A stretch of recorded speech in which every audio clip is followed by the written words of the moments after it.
security prison built of concrete and steel on an island surrounded by the frigid waters of San Francisco Bay. This was extreme.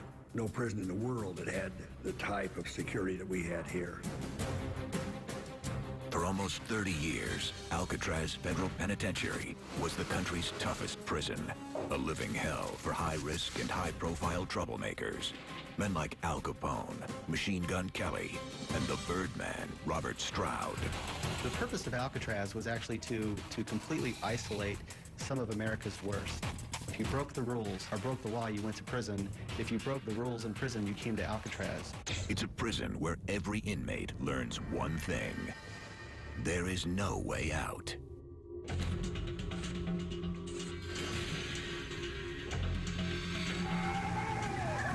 Just 4 hours after one of the most daring breaks in the history of the Dallas County. 1933, America is in crisis. The Great Depression and Prohibition unleash a massive crime wave. Criminal syndicates rule the big cities, and gangsters and hoodlums are robbing banks across the country. We should all be concerned with but one goal, the eradication of crime. FBI Chief J. Edgar Hoover petitions for a supermax prison. In 1934, the Justice Department takes control of Alcatraz Island, a former military prison sitting just over a mile from the city of San Francisco.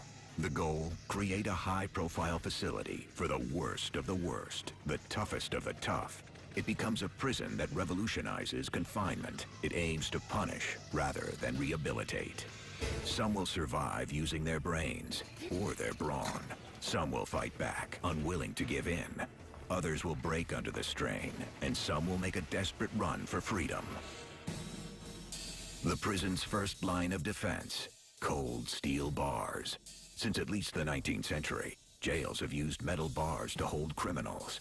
But as long as there have been prison bars, there have been prisoners clever enough to break through them. There's very few prisoners at Alcatraz or any other penitentiary, federal or state, that at one time or another doesn't hatch a plot to escape. The U.S. Army first built the Alcatraz cell house as a military prison in 1909. Like other prisons of the era, Army engineers installed flat steel bars on the cells. The metal itself was strong, but no match for a standard hacksaw blade. Joe Tate is a prison equipment engineer at Southern Folger. This gives you a nice even place to cut on, a nice flat to cut on. If an inmate takes a hacksaw to this, he'd be out in a couple of days. When the prison became a federal penitentiary in 1934, officials gave the rock an upgrade, covering the prison with tough, tool-resistant bars that would grind up saw blades.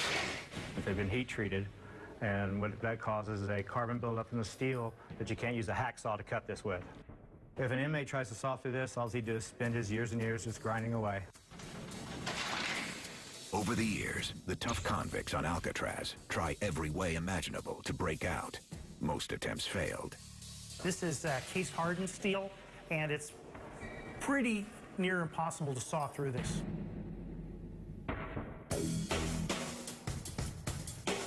In 1939, one inmate attacks the bars in a unique way. Convicted gangster Arthur Doc Barker, son of the infamous Ma Barker, is a murderer, kidnapper, and armed robber. He receives a life sentence on Alcatraz. A few years later, Doc spots a way out and begins plotting his escape. He's locked up in the D-Block isolation unit. D-Block is one of 2 cell blocks federal authorities failed to upgrade with the tool-resistant bars. The reason they didn't upgrade the entire cell house to the tool-proof steel was simply a matter of economics. This was an old, aging building, and the money only went so far in the depths of the Depression. With a smuggled hacksaw blade, Doc and 4 accomplices saw their flat D-Block cell bars so they can enter and leave as they want, hiding the cuts with paint. They would push them down and then were able to call through. But Doc and his gang still need to get through the round window bars. These tool-resistant bars are much stronger than the flat bars. The tool-resistant bar is nearly impossible to saw through with a standard saw. The reason? Hardness. A tool-resistant bar has more carbon, which makes the metal harder. When a bar is heat-treated and quickly cooled, the atomic structure shifts, making it more difficult for a blade to cut. Heat treating has been around for a long time. Any blacksmith who makes horseshoes or a swordsmith has been using it for years and years and years. Hundreds of years. Thanks to the added carbon and heat treatment, the tool-resistant bars on Alcatraz are about the same level of hardness and strength as a hacksaw blade, the very tool many inmates would use to try to cut the bars. Whenever one tries to cut something with a material of the same strength or less, it can't do it. It's like trying to cut concrete with concrete. You can't do it. You need something stronger. Doc's solution is ingenious. He has other cons build and smuggle a bar spreader into the cell house, a crude mechanical device that uses pressure to break the bars. A bar spreader is essentially like a car jack, and as you crank it and it opens, it's going to put an enormous amount of force on the bars and spread them. They would break because they're fairly brittle compared to mild steel. January 13th, 1939. Doc and his 4 accomplices slip out of their pre-cut cells and snap the window bars with the bar spreader.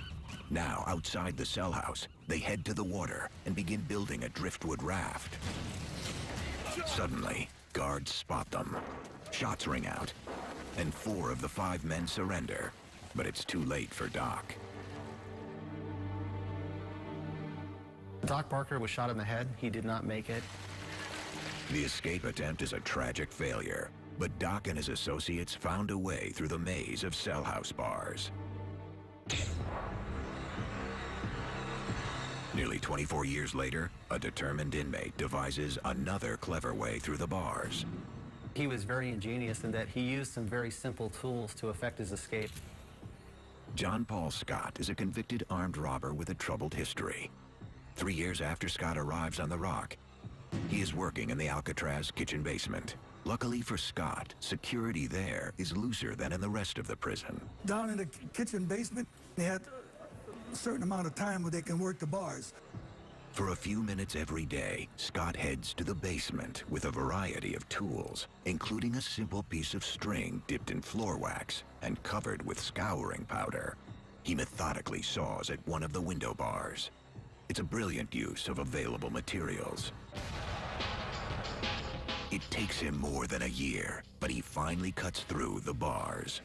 On December 16th, 1962, Scott and an accomplice, Darrell Parker, make their way through the window and down to the water with another simple tool, rubber gloves. The 2 men make floats and set off from Alcatraz. Parker doesn't get far, but Scott makes it to San Francisco, where he washes up on shore, half frozen. The cold got to him so badly that he felt like his legs were paralyzed. Scott was thrown back in prison, another failed attempt to break out of Alcatraz. It was a good escape strategy, but he was hypothermic by the time he made it to shore. John Paul Scott is just one of many who try to run from the iron grasp of Alcatraz. Escape becomes an all-consuming ambition to many of its prisoners, all of whom come to grips with its most ruthless security barrier, the freezing currents of the San Francisco Bay. Alcatraz, a fearsome concrete penitentiary with tiny cells and dozens of armed guards. One reason Alcatraz is so tough and so effective as a prison is its natural setting.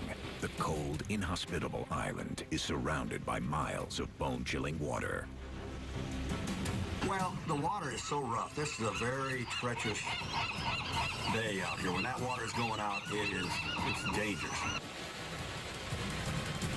When it comes to providing a security barrier, the San Francisco Bay is no ordinary body of water. Alcatraz is more than a mile from land in any direction.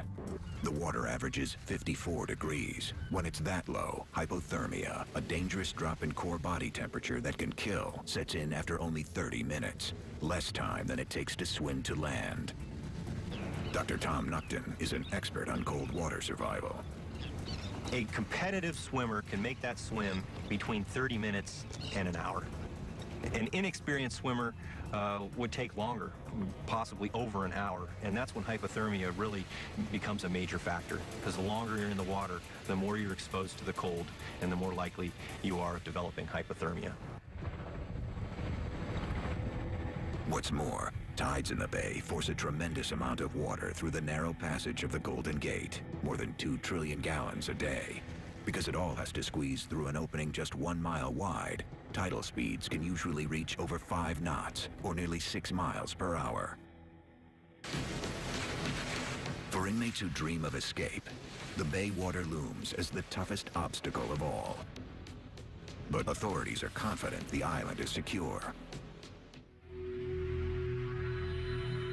The intimidating waters of the bay didn't deter Alcatraz's most creative convicts. Numerous attempts were made by some of its most famous inmates. Former public enemy number 1, Floyd Hamilton, hatches a bold plot to secure his freedom. Floyd Hamilton grew up in Texas with the notorious crime couple, Bonnie and Clyde. He starts as their getaway driver and graduates to the FBI's 10 Most Wanted list. In 1938, authorities finally arrest Hamilton and throw him in jail for 30 years. His first stop, Leavenworth Prison in Kansas. But after a failed escape attempt, authorities send the infamous inmate to Alcatraz. They hope he stays locked up and out of the headlines. Floyd Hamilton's strategy is to blend in. His good behavior earns him a coveted prison privilege, a job in the prison industries building making cement blocks. Hamilton knows the guards will not hesitate to shoot, but he has 2 advantages on his side. The industries building is located near the edge of the island, with easy access to the water. Even better, the building is L-shaped. Tower guards can only supervise 1 section at a time, leaving other sections unguarded. The industries building probably was one of the less secure buildings on the island. I think it was absolutely tempting that they were right on the edge of the island, and it must have looked so attractive to just simply get out of the building and get into the water and get away. While at work, Hamilton and his accomplices, bank robber James Borman, kidnapper and bank robber Harold Brest, and kidnapper Fred Hunter, secretly saw a steel mesh window and prepare to make their move. Then on April 13th, 1943, when guards leave them unattended, Hamilton and the others seize the moment. The convicts grab a work knife and hammer and wait. As the guards enter, the inmates attack. They tie them up and race for freedom. You're probably always thinking, well, we made it this far. Hamilton's gang quickly climbs out the window, drops down to the water below, and swims for it. Through the fog, a tower guard sees them and raises his rifle to shoot. He shoots and kills James Borman. Harold Brest is caught by his side. Fred Hunter hides inside a cave, but soon gives up. Unseen by the guards, Hamilton takes refuge in an island cave where he is trapped by the icy water and battering waves. You're freezing, you're uncomfortable, the water is pushing you back, and so his chances of escape were nil. And for all he knew, he was going to die there. After 3 days of hiding and exposure, Hamilton is exhausted. There is no way he can swim to freedom. Instead, he crawls back up to the prison and gives up. I've talked to Floyd Hamilton, Clyde Johnson, the guys are in the water, and it's cold water. It was a fortress, you couldn't get out of here. There's no way, and even try that water. These Alcatraz escapees were clever. They were defeated by the San Francisco Bay and by the guards' use of deadly force.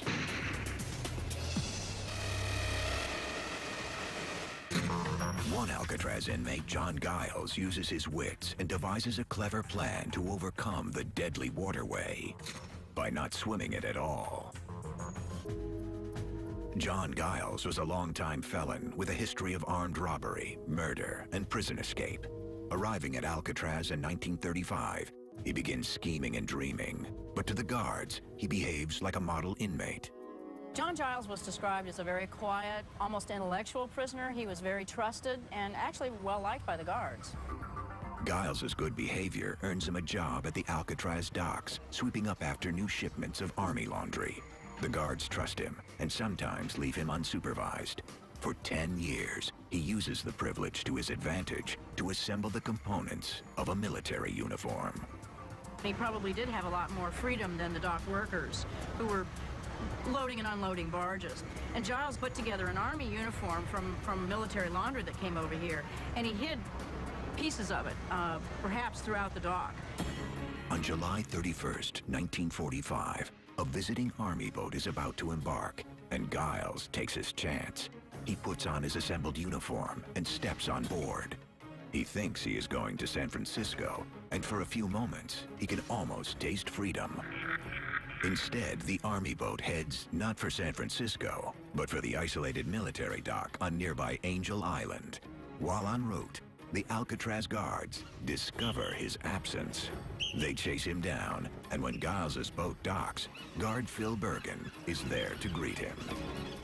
When he came marching off, we were there with the handcuffs, and he just took one disgusted look at us and said, "I thought that GD tub was heading for San Francisco."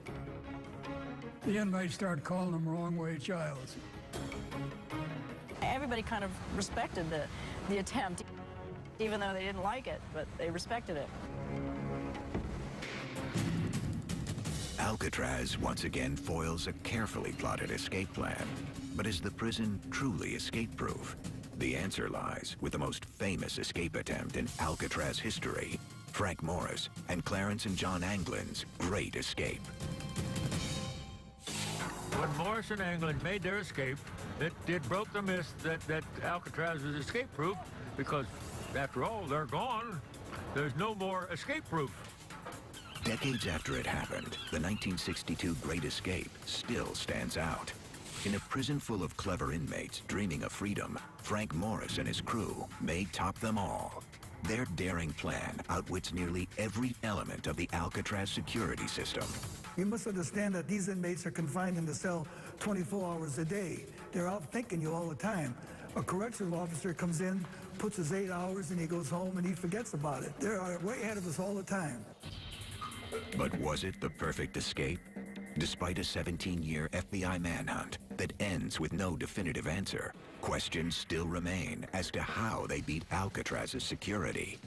First, the bars and the concrete.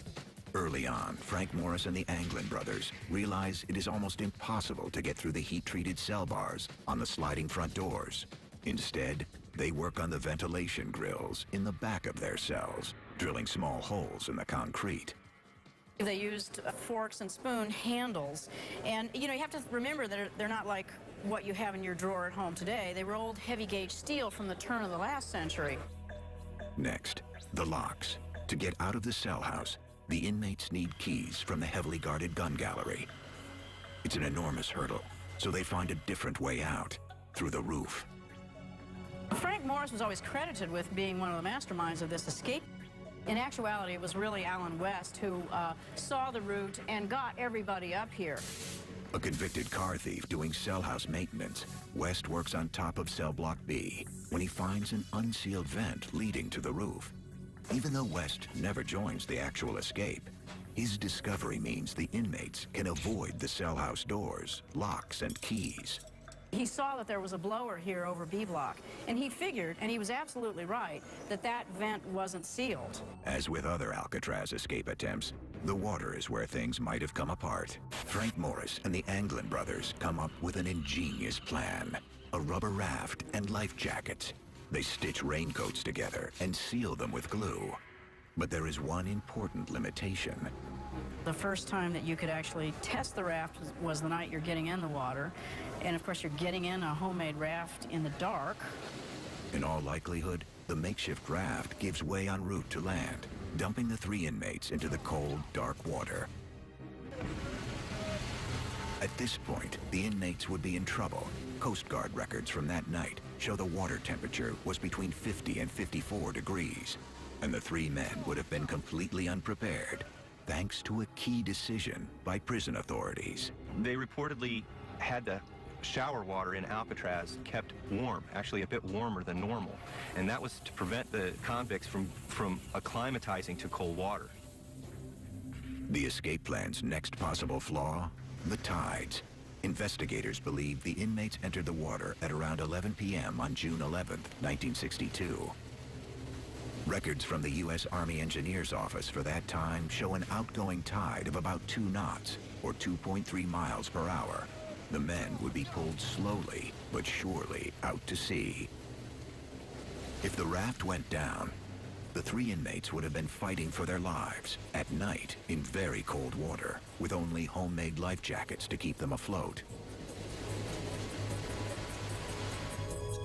Then the relentless outgoing tide would have pulled them further out before they could reach the shore. So what I think most likely happened is they did become hypothermic. I think eventually, within an hour to 2 hours, they were probably unable to keep themselves above water and they drowned. Some argue that the inmates could have survived the swim, and over the years, many people, from young to old, try to swim from Alcatraz to shore and succeed. Most are experienced swimmers who grease up for insulation or wear wetsuits, and they have one more advantage the inmates never had. Most competitive events are done at slack tide so that the athletes don't have to deal with the current. In the end, there's no proof the raft didn't work. Yet there's no confirmed sighting of Frank Morris, John, or Clarence Anglin on land. The reason I think they made it, why they got away, was because everybody else that tried to get off this island was accounted for. Those 3 guys are still unaccounted for today. So that makes me think they got away. I think they got in that water and their raft failed and they were suddenly swimming in an outgoing tide. And that's not a good scenario. It's very cold. It's not likely that they made it, particularly when you can reduce the entire escape to 2 facts. There were no bodies found in the bay and there was no trace on land. It's one of the enduring mysteries of Alcatraz, and one that may never be solved. But the question still lingers. What would make someone go to such lengths to escape? The answer lies within these walls. To hardened criminals around the country, the name Alcatraz intimidates. What design and security measures made this prison so tough? The answer is more than just physical, but mental. To the convicts, one answer was all around them: the cold confines of their prison cells. At Alcatraz, hardened criminals like Whitey Thompson also fight for their sanity. Whitey arrived on Alcatraz in 1958. He had a track record of 33 bank robberies. He was not prepared for the rock. It wasn't even existing because to me, it's like time has stopped. It was dead. Nothing meant anything anymore.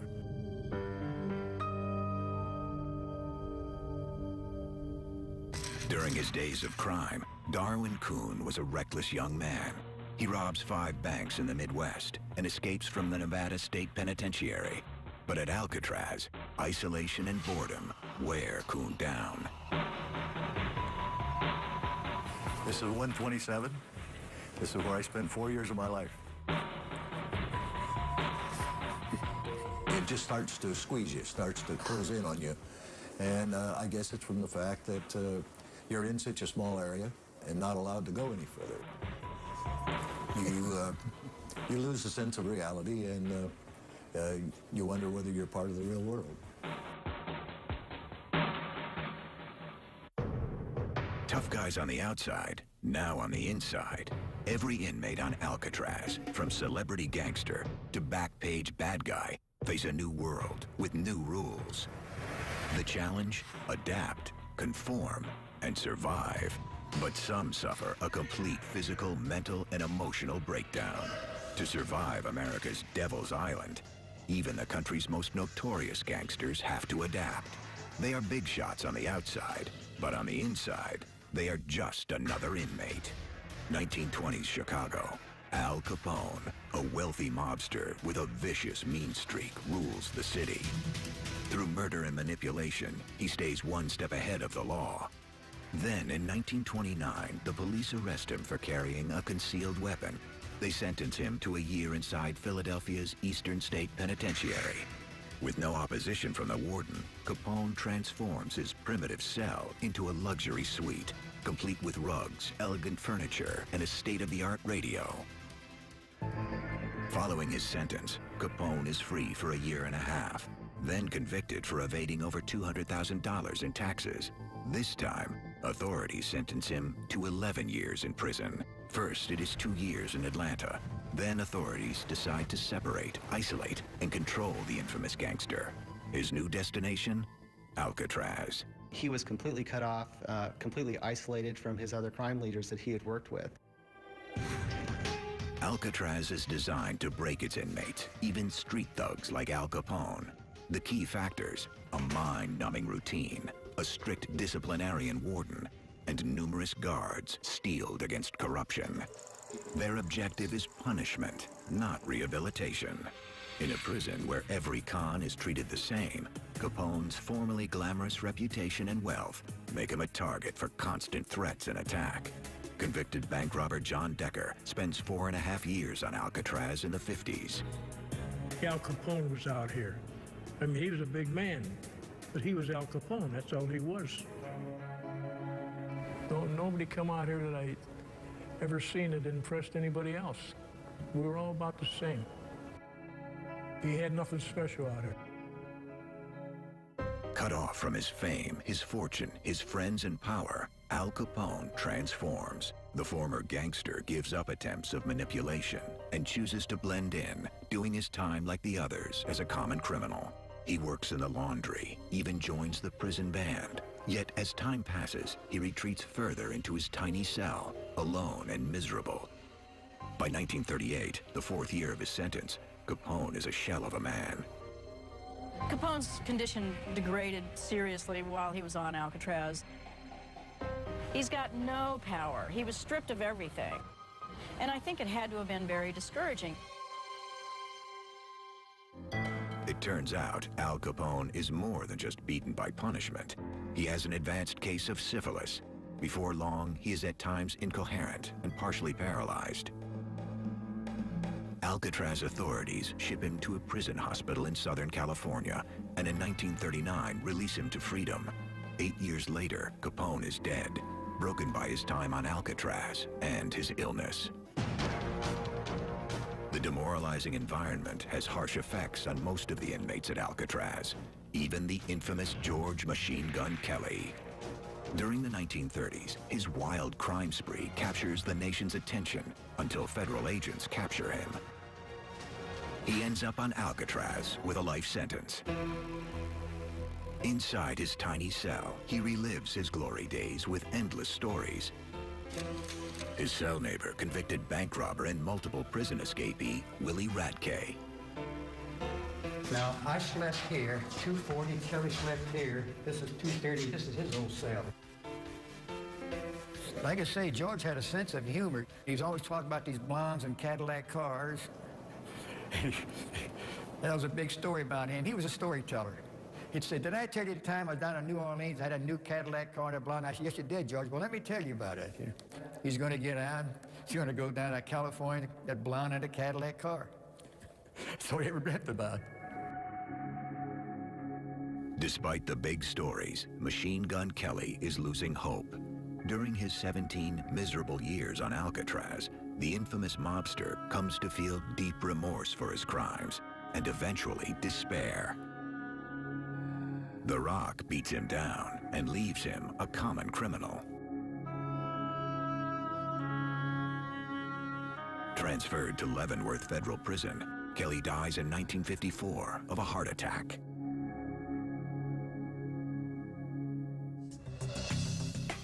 The cold confines of Alcatraz are secured by state-of-the-art metal bars and surrounded by the deadly currents of the San Francisco Bay. This island supermax, however, has even more horrors in store for those serving a sentence inside its concrete walls. Convicts who break the rules while at Alcatraz are put in solitary, the notorious D Block, where inmates who have already lost their freedom try to hold on to their grip on reality. Alcatraz has many levels of hell. The top tiers of its D Block is one of them, containing long-term isolation cells for convicts. These inmates are confined to their cells with only one visit to the rec yard per week.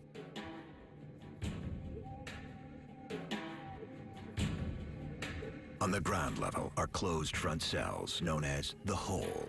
These barely lit chambers challenge any inmate's survival instincts. Jim Quillen is given 19 days in the Hole for attempted escape. To cope, he has to use sheer ingenuity.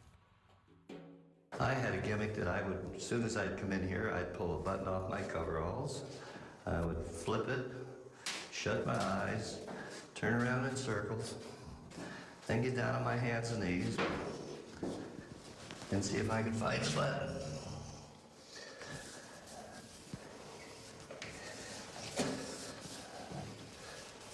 And I would do this over and over and over and over again until my arms and my hands and my knees would get so sore I couldn't find it. I couldn't stand it anymore. And then I would do it again. The worst punishment in D Block? The strip cell. Here there is no heat, no light, and the inmate wears no clothes. This cold, dark steel box pushes many men to the edge. When they close that door, you're in total darkness. This was total, complete isolation from the world. And the big thing to do was to keep yourself from going insane in here.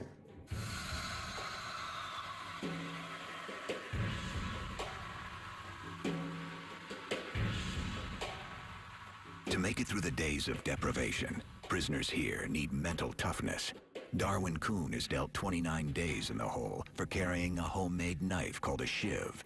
His survival strategy? Somehow stay warm. That's all you wear is a pair of boxers. You have no bedding, sleep on a steel floor, and it's cold. And there's no way in here to get warm other than running in place or doing calisthenics. When I slept, I tried to keep as much of my body off in the steel as I could, so to stay warm.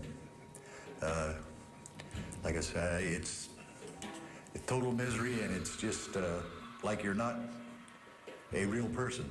You're kind of just existing.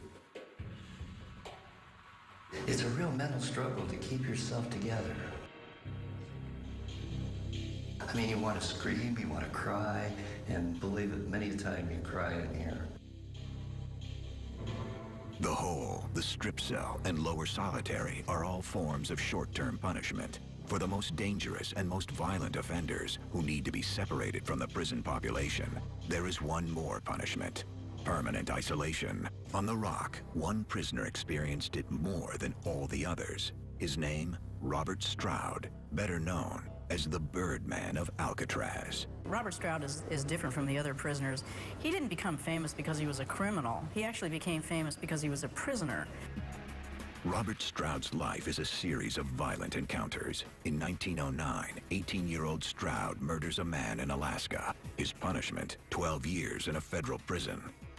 Ending up at Leavenworth, Stroud murders a prison guard. He earns the death sentence, but a presidential pardon converts the sentence to a life in prison, served entirely in solitary.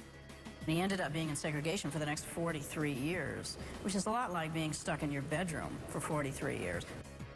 Stroud spends the next 2 decades in Leavenworth isolation. To survive, he lives in the world of his mind, writing books about birds and keeping flocks of them in his cell. He is a difficult prisoner, and in 1942, authorities shipped Stroud to Alcatraz to keep him under control. The Birdman was dangerous, there's no question about it. He had already murdered 2 people. For Robert Stroud, isolation on Alcatraz is a completely different world. The warden puts Stroud in permanent deep lockdown in the 2nd floor prison hospital. No birds, and no way to cause trouble. He is almost entirely cut off from human interaction, except for visits from the guards. This is Robert Stroud's cell. I used to play checkers with him to these bars from 12 midnight to 8 in the morning. The door was kept closed except to feed him 3 times a day. Other than that, he could not talk to anybody. Stroud stays in Alcatraz isolation for 17 long years. He immerses himself in books on language and law, but as the years pass, the troubled convict's mind begins to deteriorate. He would shave his face, he would shave his head, then he would shave his whole body. So the shaving of his body, I'm guessing that it was a way for him to control the overwhelming anxiety and maintain his mental stability. For nearly 2 decades, Robert Stroud is a cell house ghost, a legend the other inmates hardly talk about and rarely see. Surviving Alcatraz for most prisoners, whether in a cell in D Block or in isolation, challenges their physical and mental prowess. Some come apart and finally snap. Let me out of here! Alcatraz, a supermax prison that keeps its inmates locked up physically and emotionally. Cut off from the rest of the world and sometimes each other, despair seeps through its cold walls and settles into its convicts. Among island prisons, Alcatraz is unique. A maximum security prison sitting right next to the city of San Francisco. For the inmates, the proximity only adds to their misery. I also remember the Golden Gate Bridge out there. And it used to just feel strange to me. Here I am, looking out this window at that bridge, and these hundreds of cars are going back and forth over that bridge, and not a one of them out there in that world even know I exist. While imprisoned at Alcatraz, notorious bank robber Henry Young is also tormented by the confines of the island prison. In 1939, Young, Rufus McCain, and 3 other inmates are caught during an escape attempt. They are punished with more than a year of isolation. Young blames McCain for the failed escape. Alone and bitter and mentally fractured, Young becomes more and more enraged. He focuses on plotting his revenge. After 2 years in isolation, the warden releases Henry Young back to his normal cell. Young gets a job in the Model Industries building. He seems stable, but deep inside, he is absorbed with payback. Despite the consequences, on December 3rd, 1940, Henry Young loses control, snaps, and brutally stabs and kills Rufus McCain. I think the crime has to be attributed to psychological effects of that solitary confinement. He had mounting anxiety, mounting rage that he didn't think he could control. He was somewhat disoriented. His judgment was less than adequate. And for all those reasons, he was sort of predisposed to doing something extreme and not very rational. And then the murder happened. One night in 1938, convicted post office robber Joe Kolonowski also snaps. A guard finds him ramming his skull into a concrete cell wall, trying to knock the noises out of his head. He does not succeed and has a psychotic break.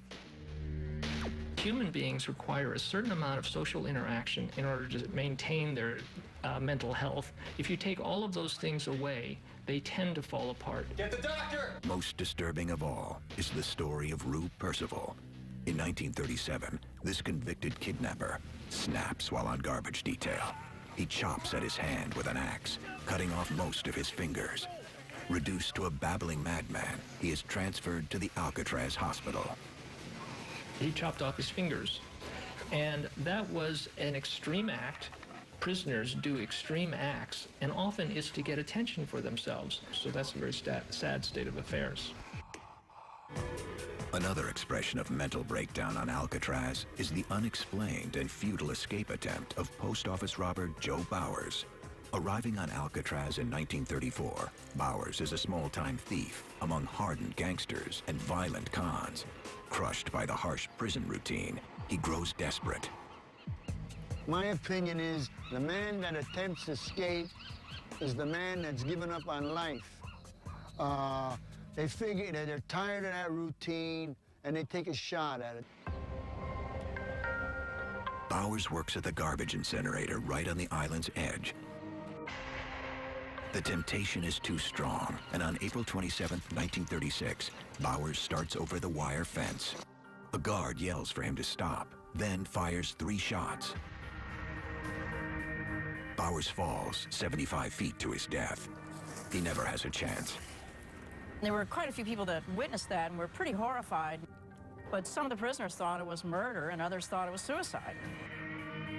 It is likely Joe Bowers knew he would be shot trying to escape, but he also knew he could not bear life on Alcatraz.